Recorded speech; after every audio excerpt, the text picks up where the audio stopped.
just like swallowing, I'd forgotten how to breathe. I had no idea what to do.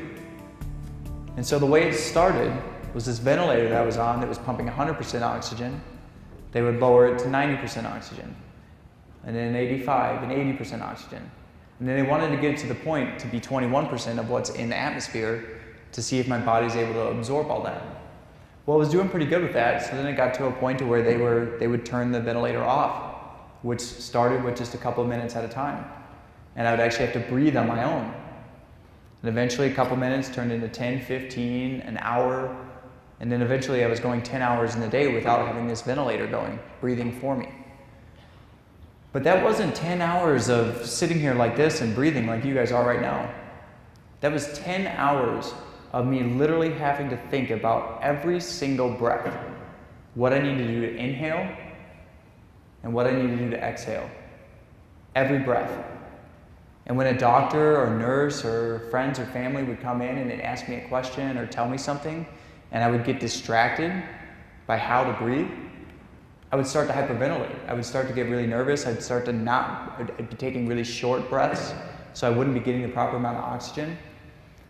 And I remember one time specifically when this was going on, I started hyperventilating, and the nurse came in and she was just gonna hook me right back up to the ventilator.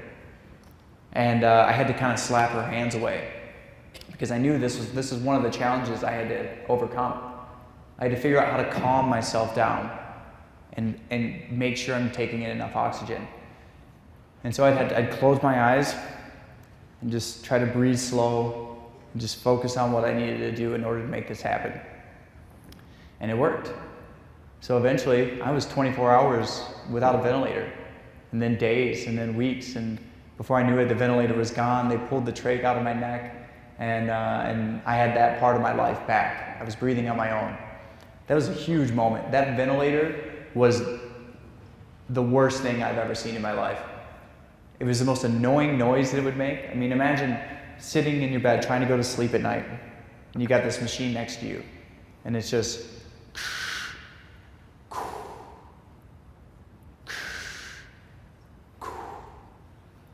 no matter how excited you get, no matter if you wanted to breathe faster, harder, it still would do the same pace. So if I'm working hard doing something and you feel like you should be breathing harder, it's still doing that same pace. Drove me nuts. Hated this thing. So as soon as I was able to, I told the nurses and everything, get this out of my hospital room. I don't even want to see it. I don't want to know that it even exists.